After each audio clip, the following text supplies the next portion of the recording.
ನಮಸ್ಕಾರ. GTV news ಕನ್ನಡಕ್ಕೆ ಸ್ವಾಗತ. ನಾನು ನಿಮ್ಮ ವೆಂಕಟೇಶ್. ಮಾಗಡಿ ತಾಲೂಕಿನ ತಿಪ್ಪಸಂದ್ರ ಹ್ಯಾಂಡ್ ಪೋಸ್ಟ್ ಹಾಗೂ ತಾಳೇಕೆರೆ ಹ್ಯಾಂಡ್ ಪೋಸ್ಟ್ ಮಧ್ಯದಲ್ಲಿ ನೂತನವಾಗಿ SLN fuel zone petrol bunk ಅನ್ನು ಪ್ರಾರಂಭಿಸಲಾಗಿದೆ. ಈ ಬಂಕ್ನಲ್ಲಿ ಉತ್ತಮ ಗುಣಮಟ್ಟದ ಪೆಟ್ರೋಲಿಯಂ ಉತ್ಪನ್ನಗಳು ದೊರೆಯುತ್ತವೆ. ಅಲ್ಲದೆ CNG ಹಾಗೂ ಎಲೆಕ್ಟ್ರಿಕ್ ಚಾರ್ಜಿಂಗ್ ಪಾಯಿಂಟ್ ಕೂಡ ಇದೆ. ಇವುಗಳ ಬಳಕೆಯನ್ನು ಗ್ರಾಹಕರು ಬಳಸಿಕೊಳ್ಳುವಂತೆ SLN ಫ್ಯೂಯಲ್ ಝೋನ್ ಮಾಲೀಕರಾದ ದೇವರಾಜುರವರು ಮಾಧ್ಯಮದ ಮುಖೇನ ಗ್ರಾಹಕರಿಗೆ ತಿಳಿಸಿದ್ದಾರೆ. ಈ ಸಂದರ್ಭದಲ್ಲಿ ದೇವರಾಜುರವರ ಬಂಧುಗಳು ಹಾಗೂ ಹಿತೈಷಿಗಳು ದೇವರಾಜುರವರಿಗೆ ಶುಭ ಹಾರೈಸಿದರು.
ಇವತ್ತಿನ ದಿವಸ ದೇವರಾಜರು ಬ್ಯಾಂಕಿನ ಸರ್ವಿಸಿಂದ ನಿವೃತ್ತಿ ಹೊಂದಿ ಮಾಗಡಿ ತಾಲೂಕು ತಿಪ್ಪಸಂದ್ರ ಹೋಬಳಿನಲ್ಲಿ ಒಂದು ಸಾರ್ವಜನಿಕರಿಗೆ ಒಂದು ಒಳ್ಳೆ ಸೌಲಭ್ಯ ಕೊಡಬೇಕು ಅಂತ ಒಂದು ಪೆಟ್ರೋಲ್ ಬಂಕು, ಫ್ಯೂಯಲ್ ಬಂಕು ಮತ್ತು ಚಾರ್ಜಿಂಗ್ ಪಾಯಿಂಟನ್ನು ಓಪನ್ ಮಾಡಿದ್ದಾರೆ.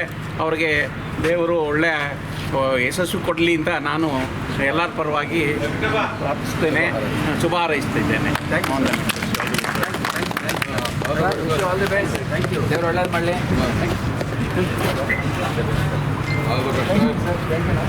ತುಂಬ ವರ್ಷದಿಂದ ಹೇಳಬೇಕಾಗಿತ್ತು. ತುಂಬ ವರ್ಷದಿಂದ ಅದು ಒಂದು ಸಾರ್ವಜನಿಕರಿಗೆ ಒಂದು ಸೇವೆ ಮಾಡಬೇಕು ಅನ್ನೋದನ್ನ ಗುರಿ ಇತ್ತು. ಅವ್ರದ್ದು ಗುರಿ ಇದೆ.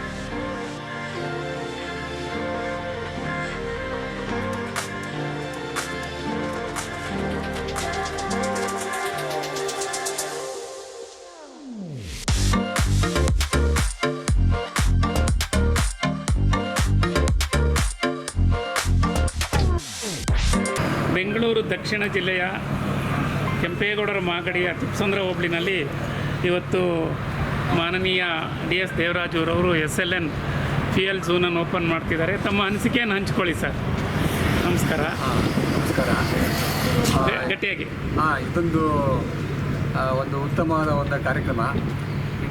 ಇದು ಇವತ್ತಿನ ದಿವಸ ಈ ಪೆಟ್ರೋಲ್ ಇರ್ಬೋದು, ಡೀಸೆಲ್ ಇರ್ಬೋದು, ಎಲ್ಲರಿಗೂ ಎಸೆನ್ಸಿಯಲ್ಲಿದೆ. ನಾವಿಲ್ಲಿ ಮಾಡ್ತಿರೋದು ಈಗ ಪೆಟ್ರೋಲ್ ಮತ್ತು ಡೀಸೆಲ್ ಜೊತೆಗೆ CNG ಗ್ಯಾಸ್ ಇರ್ಬೋದು, ಎಲೆಕ್ಟ್ರಿಕ್ EV ಚಾರ್ಜರ್ಸ್ ಇರ್ಬೋದು, ಎಲ್ಲನೂ ಸಹ ಇಂಟ್ರೊಡ್ಯೂಸ್ ಮಾಡ್ತಾಯಿದ್ದೀವಿ. ಸೊ ಇದರಿಂದಾಗಿ ಹೆಚ್ಚಿನ ಜನರಿಗೆ ಅನುಕೂಲ ಆಗುತ್ತೆ ಮತ್ತು ಈ ದೇಶದ ಅಭಿವೃದ್ಧಿಗೆ ಮತ್ತು ಆರ್ಥಿಕವಾಗಿ ಸಮೃದ್ಧಿ ಒಂದು ಅನುಕೂಲ ಆಗುತ್ತೆ. ಜೊತೆಗೆ 16 ಜನಕ್ಕೆ ಕೆಲಸ ಕೊಡೋದಕ್ಕೆ ಒಂದು 10 ಜನ ಫ್ಯಾಮಿಲಿಯವರಿಗೆ ಜೀವನವನ್ನು ಮಾಡಲಿಕ್ಕೆ ಒಂದು ಕೆಲಸ ಕೊಡಲಿಕ್ಕೆ ಒಂದು ಅವಕಾಶ ಕಲ್ಪಿಸ್ತಾ ಇದೆ. ಸೊ ಜೊತೆಗೆ ನಾವು ಸಹ ಸಾರ್ವಜನಿಕವಾಗಿ ಸ್ವಲ್ಪ ಜನಗಳಲ್ಲಿ ಒಂದು ಒಡನಾಟ ಮತ್ತು ಅವ್ರಿಗೆ ಜೊತೆ ಒಂದು ಉತ್ತಮ ಬಾಂಧವ್ಯ ಹೊಂದಲಿಕ್ಕೆ ಮತ್ತು ಸಾರ್ವಜನಿಕ ಸಂಪರ್ಕ ಇದೊಂದು ಉತ್ತಮ ಅವಕಾಶ ಕಲ್ಪಿಸಿದಂಗೆ ಆಗ್ತದೆ ಅಂತ ಹೇಳಲಿಕ್ಕೆ ಬಯಸ್ತೇನೆ. ಮತ್ತು ನಾವು ಸಹ ಸ್ವಲ್ಪ ಇದರಿಂದಾಗಿ ಆರ್ಥಿಕವಾಗಿ ಸದೃಢರಾಗ್ಬೋದು ಅನ್ನೋ ಒಂದು ದೃಷ್ಟಿಯಿಂದ ಇದೊಂದು ಕಾರ್ಯಕ್ರಮ ಹಾಕೋದ್ರಿಂದ ನನ್ನ ಅಭಿಪ್ರಾಯ. ಈಗ ಪೆಟ್ರೋಲ್ಗಿನ್ನ ಎಲ್ಲ ಎಲೆಕ್ಟ್ರಿಕ್ ಗಾಡಿಗಳೇ ಜಾಸ್ತಿ ಬರ್ತಾ ಇದ್ದಾವೆ. ಹಾಗಾಗಿ ನೀವು ಚಾರ್ಜಿಂಗ್ ಸ್ಟೇಷನನ್ನು ಹೇಳಿದ್ರಿ ಕೂಡ, ಅದು ಯಾವ ರೀತಿ ಮಾಡ್ತಾ ಇದ್ದೀರಾ ಸರ್? ಅದು ಚಾರ್ಜಿಂಗ್ ಸ್ಟೇಷನ್ ಮಾಡಿದ್ವಿ, ಅದಕ್ಕೆಲ್ಲ ವ್ಯವಸ್ಥೆ ಎಲ್ಲ ಮಾಡ್ಕೊಂಡಿದ್ದೀವಿ. ಅದಕ್ಕೆ ಎರಡು ಪಾಯಿಂಟು ಪ್ರಾವಿಷನ್ ಮಾಡ್ಕೊಂಡಿದ್ದೀವಿ. ಅದು ತಕ್ಷಣ ಇಮ್ಮಿಡಿಯೇಟಾಗಿ ಒಂದು ನೋ ಟೈಮಲ್ಲಿನೇ ಚಾರ್ಜರ್ ಆಗುತ್ತೆ. ಅದು ಜನಗಳಿಗೆ ಅನುಕೂಲ ಆಗುತ್ತೆ. ರಾಷ್ಟ್ರೀಯ ಹೆದ್ದಾರಿ 75ರ ತಿಪ್ಪಸಂದ್ರ ಹ್ಯಾಂಡ್ ಪೋಸ್ಟ್ ಬಳಿ SLN ಫ್ಯೂಯಲ್ ಝೋನ್ ಓಪನ್ ಆಗಿದೆ. ಇದು ಸೇವಾ ಮನೋಭಾವನೆಯಿಂದ ಕೂಡಿರ್ತಕ್ಕಂಥದ್ದು. ಒಂದು ರಾಷ್ಟ್ರದ ಏಳಿಗೆಯಲ್ಲಿ ಸಾರಿಗೆ ಸಂಚಾರ ಸಂಪರ್ಕ ಸಾಧನಗಳು ಅತ್ಯುಪಯುಕ್ತವಾಗಿರುತ್ತೆ. ವಾಹನಗಳ ಸಂಖ್ಯೆ ಹೆಚ್ಚಾದಂತೆ ಫ್ಯೂಯಲ್ ಕೂಡ ಬೇಕಾಗಿರುತ್ತೆ. ಸೊ ಮಾಗಡಿ ಸೀಮೆಯ ಸೇವಾ ಮನೋಭಾವನೆಯಿಂದ DS ದೇವರಾಜುರವರು ಮಾಡಿರ್ತಕ್ಕಂಥ ಈ ಕೊಡುಗೆ ಯಶಸ್ವಿಯಾಗಲಿ, ತಾಲೂಕಿನ ಮತ್ತು ಜಿಲ್ಲೆಯ ಎಲ್ಲ ಜನರು ಬಳಸ್ತಕ್ಕಂಥ ವ್ಯವಸ್ಥೆ ಆಗಲಿ ಅಂತೇಳಿ ಅಭಿನಂದನೆಗಳನ್ನು ಸಲ್ಲಿಸ್ತೇನೆ. Thank you sir. ಇದು ಇವತ್ತಿನ ಮಾಗಡಿಯ ಸುದ್ದಿ ಸಮಾಚಾರ. ನಿರಂತರ ಸುದ್ದಿ ಸಮಾಚಾರಕ್ಕೆ ವೀಕ್ಷಿಸಿ ನಿಮ್ಮ GTV ನ್ಯೂಸ್ ಕನ್ನಡವನ್ನು. ವಂದನೆಗಳು.